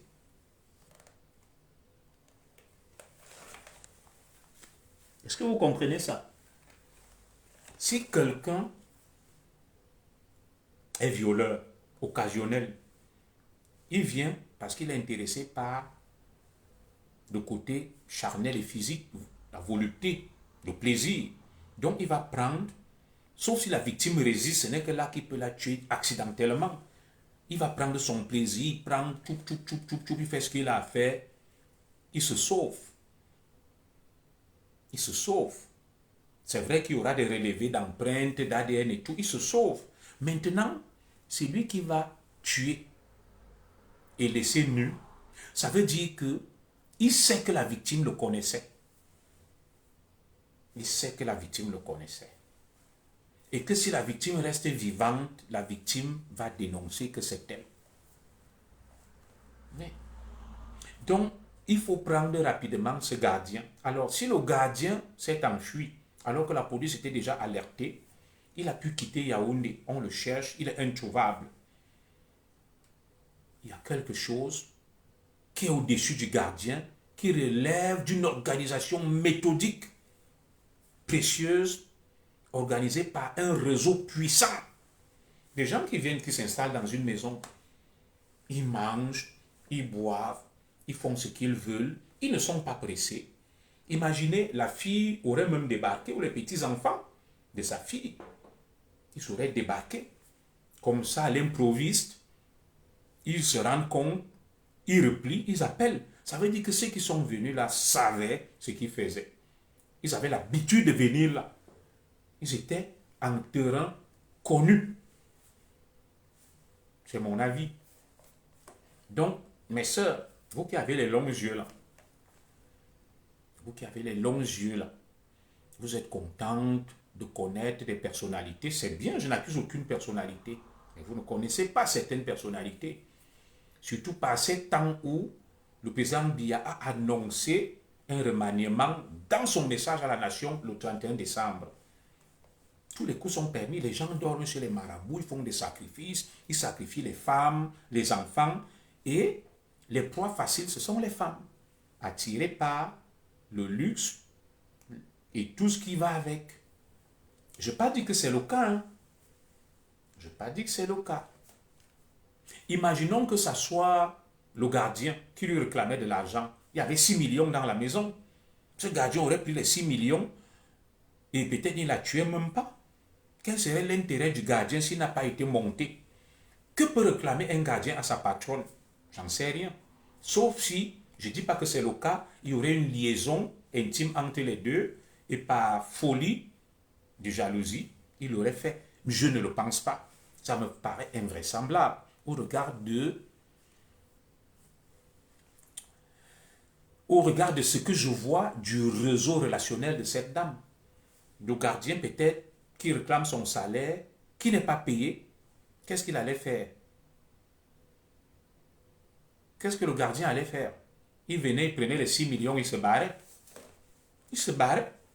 Il dit, je suis dans cette maison depuis ce travail, je ne suis pas payé, Dieu merci, voilà 6 millions. Il prenait les 6 millions, il se sauvait au Tchad, en Djamna, ou à Bangui. Il ne tuait personne, il avait pris son argent. Moi, des gardiens et des domestiques travaillaient chez ma soeur, ils ont pris de l'argent. Ils ont pris de l'argent. Ils se sont barrés, ils n'ont tué personne, ils n'ont violé personne. Ils sont allés, c'était des Centrafricains. Ils sont rentrés en Centrafrique. Ils sont arrêtés dans leur quartier, ils ont bu. Les gens ont vu de l'argent par terre, partout, ils ont dit c'est le con. On n'a jamais vu des gens avec autant d'argent. Ils se sont barrés. Bon, le gardien, sauf si il était admirateur de sa patronne, je n'ai pas dit amant, admirateur de sa patronne, et à force peut-être de voir quelqu'un d'autre, c'était une veuve, il lui était pas interdit de faire sa vie. Et par jalousie, c'est donc dit que ce que moi je veux, d'autres viennent manger, peut-être il allait finir avec sa patronne, et il a violé, il a fini avec elle. Mais le gardien, étant pauvre, aurait pris l'argent. Et on vous dit que des gens sont rentrés dans la maison la veille. Comment c'est le gardien? Moi, je ne comprends pas qu'on poursuive seulement ce gardien. Alors, si c'est le gardien qui l'a fait, qui sont ceux qui sont rentrés dans la maison le 6 janvier, se sont installés, ont fait à manger, ont fait la fête, ont traîné, sont ressortis, ont enchaîné et sont partis de portail? Le gardien avait-il besoin d'un renfort pour violer sa patronne, pour la tuer et réclamer et prendre de l'argent? Vous voyez que ça me paraît invraisemblable. Est-ce que le gardien avait besoin d'un renfort? Si le gardien était amoureux de sa patronne et que la patronne ne savait pas et qu'il a violé, est-ce qu'il avait besoin d'un renfort? Dites-moi, en quoi est-ce qu'il avait besoin d'un renfort des gens qui vont venir, sauf si c'était la communauté du Nord, s'installer, faire à manger, rester pendant 24 heures, sauf si ensemble ils ont fait l'homme-porti, que peut-être il a appelé ses autres collègues, venez m'aider, nous tous sommes finis avec elle, on mange. Mais dans ce cas, ils auraient pris les 6 millions. Oui, le gardien connaît ceux qui sont entrés là. Ça, c'est évident. Il les connaît. Même s'il ne les connaît pas, il les a vus. Si le gardien était épris par les charmes de sa patronne, qui était une très belle femme, et qu'il savait qu'il ne peut pas la courtiser et la voir, le seul moyen, c'est de la violer. Il n'allait pas avoir besoin d'un renfort. Bonjour, ma grande sœur Angélique Moubou. Il n'allait pas avoir besoin d'un renfort. Il prenait sa patronne, il la ligotait, il finissait avec elle, il se barrait. Il se barrait. Si c'est l'argent qu'il voulait parce qu'il avait, il avait des arriérés de salaire, il allait, il prenait les 6 millions, il volait, il se barrait. Pourquoi a-t-il eu besoin d'un renfort? Ces gens qui sont arrivés, c'est qui? La veille, qui ont passé 24 heures, ils ont fait à manger, ils n'ont forcé rien. Ils ne sont pas entrés par effraction, ils ont ouvert, ils sont partis. Ils connaissaient les lieux. Et aucun voisin ne témoigne, n'est-ce pas, d'un chaos, d'un désordre. Pour moi, c'est des gens qui étaient coutumiers, qui connaissaient les lieux, qui avaient l'habitude de venir. Donc, l'hypothèse des membres de la famille, c'est possible. L'hypothèse des membres de la famille, c'est possible. L'hypothèse d'un admirateur jaloux, c'est possible.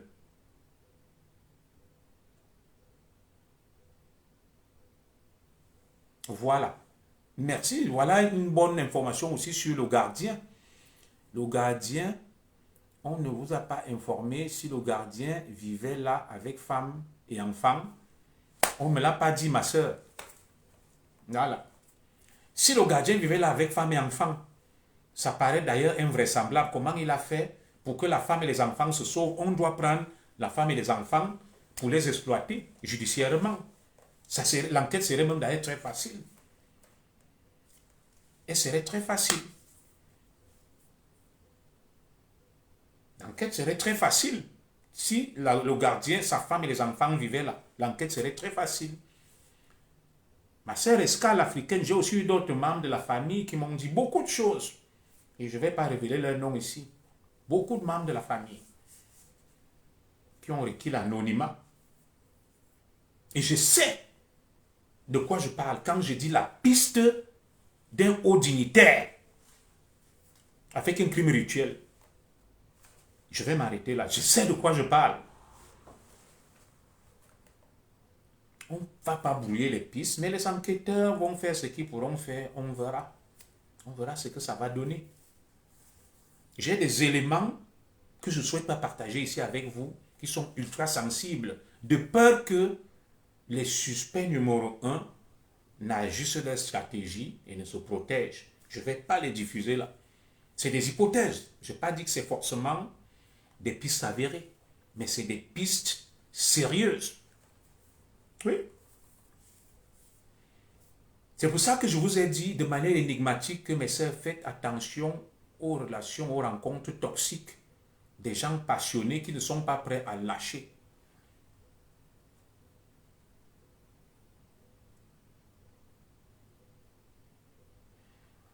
Qu'est-ce que l'exploitation des caméras de la Sûreté nationale donne?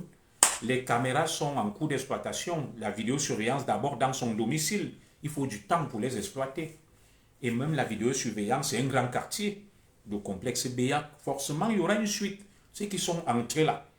D'ailleurs, si on ne les identifie pas vite et que l'enquête n'évolue pas, ça va conforter l'hypothèse d'une main noire bien placée. Il y a des indices, des caméras, des empreintes ADN. Ils sont entrés, les caméras de la maison les ont filmés. Les caméras de la maison les ont filmés. Oui, les caméras de la maison les ont filmés. Ça veut dire que ceux qui sont entrés sont ressortis, il y a des traces. La maison était sous vidéo protection, de par ce que j'ai entendu. Et même en sortant de là, c'est un grand quartier. À côté du ministre Momo, forcément, la surveillance du territoire, je ne vends aucun secret, la DST a des caméras là-bas. pour la surveillance du territoire. Donc on verra ceux qui sont venus, qui sont entrés. Et moi, je vais m'arrêter là au niveau de cette enquête sans donner plus d'éléments sur ce que j'ai suivi. Oui, des relations difficiles avec certains membres de la famille, des oncles, des histoires de vente de terre. Ça arrive comme dans toute famille. Ces oncles-là seront exploités par les enquêteurs, il y aura des auditions, ça c'est clair. Notre sœur avait du caractère, elle n'était pas facile. On ne sait pas d'où ça peut venir. Il y a beaucoup de rancunes, des gens avec qui elle a pu avoir des embrouilles, sans le savoir. Moi-même, j'ai des embrouilles avec beaucoup de personnes. Les membres de la famille qui sont là, qui m'écoutent, il faut prendre note de ça. Oui, que tous ceux qui sont susceptibles d'avoir un intérêt dans ce crime doivent être entendus, exploités. Membres de la famille, proches, amis, connaissances. Ça donne vraiment la chair de poule. Angélique Amourou, si tu vois cette vidéo, tu vas comprendre que le Cameroun est mauvais. C'est vrai, on tue des gens partout. On ne peut pas tuer une femme de manière aussi violente. La tête charcutée à coup de quelque chose de tranchant, le cou tranché, les oreilles, les mains, le sang partout. Mais par contre, les seins, le corps, les fesses sont intacts. C'est intact. Ça veut dire que la personne qui a fait ça avait la rage. La personne là avait la rage. Il dit que je détruis. La personne en voulait à son visage, la tête. Quand je regarde les images, ce n'est ni les seins, ni le pubis, ni les fesses de la femme qui l'intéressait. C'est le visage qui l'énervait. Et il a lacéré le visage de la dame. Et ça, c'est intéressant. Le visage. La personne a dit que c'est comme c'est ce visage, beau visage, qui dérange les gens qu'on veut. La personne a lacéré le visage. Je regarde encore la vidéo. Les vidéos qu'on m'a envoyées, que je n'ai pas partagées. Le visage est abîmé. Première vidéo. On a tranché. Comme ça. Là. De l'œil jusqu'en bas avec le couteau. La personne avait la haine contre son visage. Deuxième photo, voilà, celle-ci monte bien. En dessous de l'œil, on a tranché en dessous de l'œil jusqu'au niveau de la bouche. Comme ça, là. Une blessure profonde. On a tranché en dessous de l'oreille. Une blessure très profonde. Et je vois aussi au niveau du cou. Donc la personne en voulait au visage. Elle avait la haine contre son visage. Et quand je vois la vidéo, excusez-moi, je vais aller ouvrir un peu, mais la porte est ouverte, non?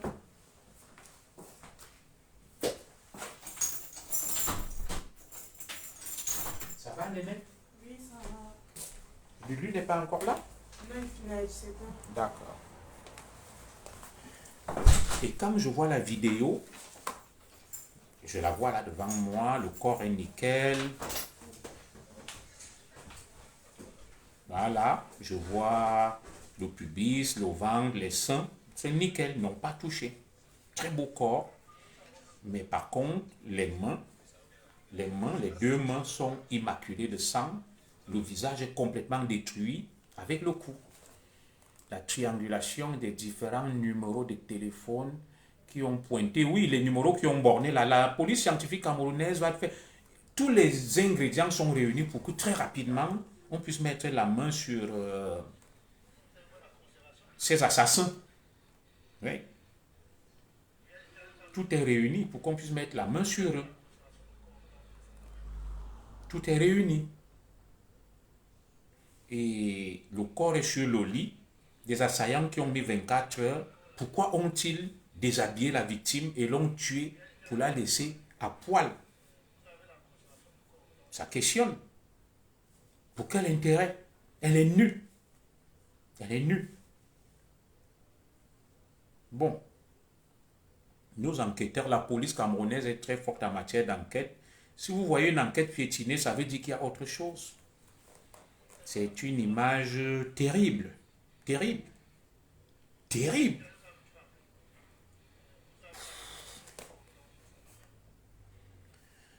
Ok, donc voilà.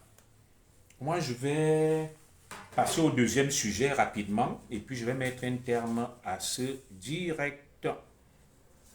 J'ai été saisi également à la suite d'une vidéo diffusée sur les réseaux sociaux montrant une boulangerie dans la commune de Yaoundé, 7e de notre patriarche, le maire Paul Tamba. On a montré une boulangerie Blé d'Or, appartenant à un compatriote de l'Ouest, un Bamileke, qui était dans un état d'insalubrité inimaginable, avec des asticots. C'est donc le deuxième sujet. Et la vidéo devenue virale a fait le tour de la blogosphère, tout le monde l'a vu. Et tu te dis, c'est de ce pain-là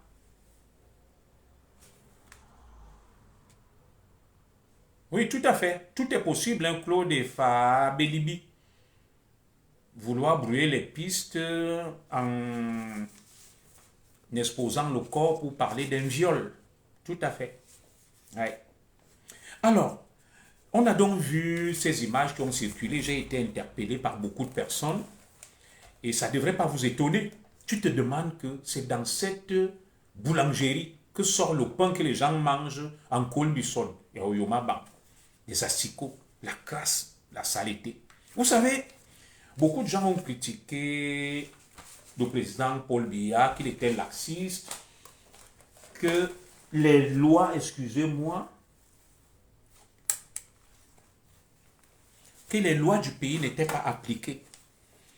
Et à un moment donc aussi, autant on accuse le président Biya de ne rien faire, et que les lois du pays ne sont pas appliquées, autant lorsqu'on décide de faire appliquer les lois, on ne doit pas aller se calfeutrer derrière une chasse aux sorcières, un règlement de compte politique entre les États et les Bamileke. Alors, l'affaire de Yoma Bang, de la boulangerie Blé d'Or de la commune de Yaoundé 7e en Kolbison, chez le patriarche, l'ancien délégué du gouvernement, super-maire Chimi Evuna, devenu président du conseil régional du centre. J'ai donc pu avoir des intéressés du côté de la mairie pour avoir l'explication exacte, notamment notre sœur, la dame qui était sur les vidéos, qui est une dame très simple, qui a bien voulu collaborer. Madame le maire, le deuxième adjoint, dont je crois la nièce ou la fille de M. Chimeouna, que j'ai eu au téléphone. Merci à toi, Madame le maire, on n'a pas encore féminisé les fonctions, qui m'a dit la situation dans la commune de Yaoundé 7, Yaoundé 7e, date de depuis.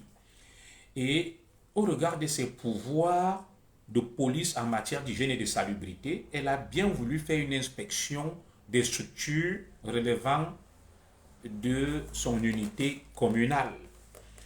C'est à cet effet que lundi dernier, pas lundi qu'on a aujourd'hui, elle est descendue sur le terrain afin de sensibiliser sur l'hygiène, la salubrité et la sécurité dans sa commune en tant que deuxième adjoint au maire. Vous vous souvenez de cette dame? Vous savez, le sang suit sa veine. La fille de Chimeouna, grand homme charismatique, elle avait annulé un mariage. Il y a un mariage où le mari disait polygamie, la femme disait monogamie. Donc, je suis revenu sur ça, j'ai dit waouh! Donc, il y a encore des gens dans ce pays qui travaillent. Elle a voulu faire son travail et je ne sais pas si je vais retrouver cette vidéo-là, ce reportage. Vous allez comprendre beaucoup de choses sur ça. Vous vous souvenez quand même de la vidéo d'une dame qui était mère, voilà, et qui a reporté un mariage où les mariés ne s'entendaient pas. Ils n'arrivaient pas à s'entendre, les mariés. Voilà, je vais vous diffuser ça, un reportage de Raoul Mbia sur le régime matrimonial Et c'est comme ça qu'elle a dit, le temps de vous entendre, je ne célèbre pas le mariage. C'est donc elle qui est à l'origine de cette autre affaire. Ça veut dire que c'est une bosseuse. C'est une femme qui travaille. Voilà la vidéo. Très bien. Vous vous souvenez de ce reportage-là, de Raoul Mbia. Que prévoit la loi pour un tel préjudice? Raoul Christophe Mbia. Voilà. Cette dame s'est mariée. Voici Sourou-Marie Clotilde. Âgée de 35 ans, elle s'est retrouvée sous le feu des projecteurs. Je n'ai aucun droit sur ce reportage. De cette vidéo. Je suis allé doucement et allé doucement. Quel système matrimonial choisissez-vous? Polygamie ou monogamie? Nous sommes le samedi 26 juin 2021. Mademoiselle. Le couple Nga est en pleine cérémonie de mariage. Voilà notre devant la dame. deuxième adjoint Mère. au des 7e. Voilà. Tout allait pourtant bien jusqu'au moment d'interroger le régime matrimonial. Le marié, contre toute attente, va déclarer polygamie et la mariée monogamie. La scène devient sujet de débat devant le maire et tourne finalement au ridicule. Et vous, mademoiselle? Voilà madame le maire. Vous annoncez que le mariage est Deuxième adjoint. Parce que le maire, c'est M. Tamba. Le mariage sera suspendu, s'en suivra alors une vague de critiques et d'attaques sur les réseaux sociaux. Surtout que des informations fusent faisant croire que le fiancé a fait appel à une autre fille disposée à se marier séance tenante. Et a fini la soirée avec elle, comme le démontre cette vidéo en caméra amateur.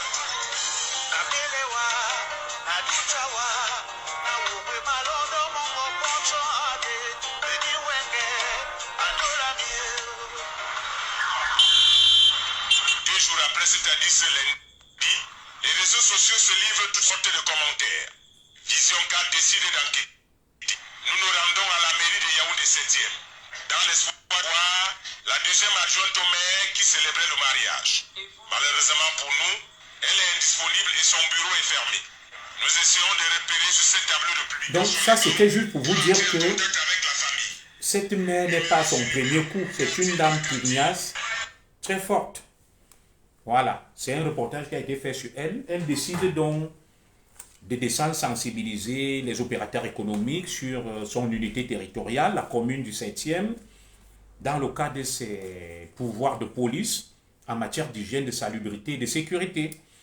Et c'est comme ça qu'elle va donc rentrer dans une boulangerie, Blé d'Or, et dans beaucoup d'autres structures, des hôtels, des habitations, pour se rassurer que les conditions d'hygiène et sanitaire et de sécurité étaient respectées. Elle va donc faire cette vidéo-là, s'adressant aux propriétaires de cette boulangerie. Et la vidéo a été mise sur les réseaux sociaux, instrumentalisée. Certains commencent à dire que, comme elle est Ekan et fille de Timi et Vuna, elle veut régler des comptes aux opposants Bamileke qui ont soutenu Chiroma. Elle m'a dit non, que ça fait partie de leur mission. D'ailleurs, il y a des Ekans dans cette structure qui ont aussi reçu, n'est-ce pas, des amendes et qui seront sanctionnés. Donc, ça ne cible pas les Bamileke. C'est comme ça qu'elle va donc rentrer dans cette boulangerie et va trouver des conditions indigestes, d'insalubrité inimaginable pour une boulangerie avec des asticots. Elle va donc dresser un PV, elle va faire un compte rendu et elle va filmer la scène qui va aller sur les réseaux sociaux et va devenir virale. Mais jusque-là, elle n'a pas fermé la boulangerie, elle n'a pas scellé. Donc, elle va repartir voir son patron, faire un compte rendu, dresser un PV. Il y a donc une mise à demeure qui sera adressée à ces différents commerçants et opérateurs économiques afin qu'ils se conforment à la réglementation. Voilà ce qui s'est passé. Et très vite donc, beaucoup de manipulateurs ont récupéré cette vidéo pour dire, vous voyez donc les propriétaires du Cameroun, ils vont régler les comptes aux commerçants bamileke. Non. Il y a d'ailleurs des vidéos là qui montrent des écans. Une femme étonne dont la maison, elle a une maison où elle balance des déchets sur la voie publique. La dame a également reçu une amende et a été invitée à se conformer à la réglementation. Donc, ça ne vise pas que nos compatriotes bamileke. Donc, elle a pu donc me donner ses explications pour que je vienne expliquer à tous ceux qui font des amalgames autour de cette vidéo-là. Nous avons dit que le pays était sclérosé, frappé par l'immobilisme et qu'on n'appliquait pas les lois. Désormais, donc, on va appliquer les lois. Et quand on décide d'appliquer les lois, ça devient un problème tribal, un problème politique. Non. Tu ne peux pas avoir une boulangerie, tu ne respectes pas les normes sanitaires. Tu fais manger de la merde, des asticots aux gens. Et lorsqu'on te demande de te conformer, tu commences à dire que c'est une chasse aux sorcières. Parce que tu es bamileke, parce que tu as soutenu Kamto Chiroma. Non, ça n'a rien à voir. Je vous diffuserai sur ma page des vidéos de cette dame, des vidéos de cette dame, deuxième adjoint au maire, Madame Evuna Yongo Fleur, A2, dans la mairie du 7e, la nièce ou la fille de M. Chimie Evuna, qui est sur les traces de son père. Nous connaissons tous M. Chimie Evuna lorsqu'il était à la communauté urbaine de Yaoundé. Il a rétabli l'ordre, l'hygiène, la salubrité, tout marchait. Et sa fille est sur ses traces. Madame Evuna, elle est sur les traces de papa. Evuna Yongo Fleur. Il faut toujours avoir un modèle. En voulant appliquer donc la réglementation, ça devient un problème politique. Non, il faut qu'on arrête. Je vais vous diffuser une autre vidéo de cette dame. A2, adjoint au maire, deuxième adjoint au maire, qui s'adresse à des, comment dirais-je là, à des citoyens de sa commune qui ne sont pas bamileke, qui sont de la même aire géographique qu'elle, des écans. Donc vous n'avez pas respecté la réglementation, vous avez un hôtel, vous avez un immeuble en location, on va vous sanctionner. Donc arrêtons de vouloir tout tribaliser et de voir tout sous le prisme du tribalisme et de la politique. Donc voilà ce que moi je tenais à vous dire aujourd'hui. Je vais m'arrêter là. Je n'ai pas pu rentrer dans les détails sur la première affaire parce qu'elle est sensible. Il y a des grands noms qui sortent, mais il ne faut pas livrer des gens à la vindicte populaire.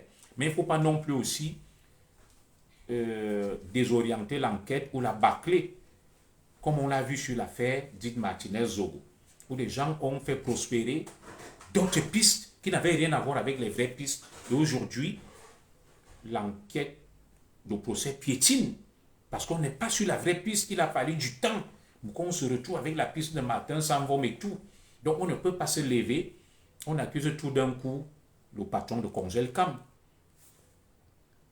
Le patron de Congelcam fait partie, n'est-ce pas, des témoins à exploiter, tout comme la famille, tout comme les amis, les proches, les personnalités qui la côtoyaient. On ne peut pas voir que Congelcam. Mais on ne peut pas non plus aussi exclure Congelcam dans ce qu'on appelle le processus de recherche de la vérité. Mais ça ne veut pas dire que c'est lui qui a commis le crime ou qu'il est suspect et qu'il faille se concentrer seulement sur lui. Ça brouille les pistes. Nous, on ne va pas faire comme eux. Que sans aucune preuve, ils sont acharnés sur Amour Belinga. Ça, c'est une preuve que nous sommes des gens dignes. Nous ne sommes pas là pour livrer les gens en pâture. Voilà ce qui nous caractérise. Oui, dans la chaîne, n'est-ce pas, d'exploitation des témoins susceptibles d'aider à la manifestation de la vérité, figure le patron de Congelcam. Je dis des témoins à exploiter qui peuvent aider à la manifestation de la vérité, comme il y a aussi des personnalités de la République qu'on doit interroger sur leur lien avec la dame, de l'ambassadeur Ekoumou, des ministres Namaremi, de tout ce qu'on a cité. Ça ne veut pas dire qu'ils sont suspects. Je n'ai jamais dit ça. Ils peuvent aider. Je suis commissaire, je vais dire oui, ben monsieur l'ambassadeur, dites-nous, son excellence Ekoumou, je vous ai vu sur les photos avec cette dame, vous la connaissez où, comment, que traitiez-vous ensemble, vous étiez si proches, il y a cette affaire qui n'a rien à voir avec vous, mais votre déposition peut nous aider. On va voir de tous ceux qu'elle côtoyait, les Yannick Noir, tous seront entendus. C'est ça une enquête. La technique de l'escargot. Et tous ces PV-là seront donc recoupés, analysés, pour pouvoir arriver à la manifestation de la vérité. Des témoins auditionnés, des voisins, une enquête de voisinage, l'exploitation, n'est-ce pas, des téléphones qui ont borné là, des membres de la famille, des gens qui ont pu avoir des différends et un contentieux avec eux. C'est ça une enquête. Une enquête, ce n'est pas qu'on se lève seulement, on dit que c'est le patron de Congel Camp. Parce que le terrain, 9000 mètres carrés, oui, il est parmi des pistes à explorer. Pour moi, c'est un témoin qui peut aider à la manifestation de la vérité, mais ce n'est pas un suspect. Pour le moment, il n'y a aucun suspect. C'est des témoins. Le seul suspect, pour le moment, la justice a lancé un mandat de recherche, un avis de recherche contre lui. Le gardien, monsieur Mamadou, si c'est Badaouki. Et les autres ne peuvent être que des témoins pour le moment. Des témoins. Voilà. Pour qu'on n'arrive plus, comme sur l'affaire Martinez Zogo, on a vu Kamourou Belinga, et vers la fin, Martin Sangom surgit avec toute sa galaxie. Non, il faut entendre tout le monde évoluer de manière progressive, lente et méthodique. La technique de l'escargot, la famille proche, les enfants, l'entourage immédiat, le gardien, s'il a fait une femme, la femme du gardien, les enfants du gardien, les voisins immédiats, les parents, les cousins, les oncles, les tantes, les amis, les frères et sœurs.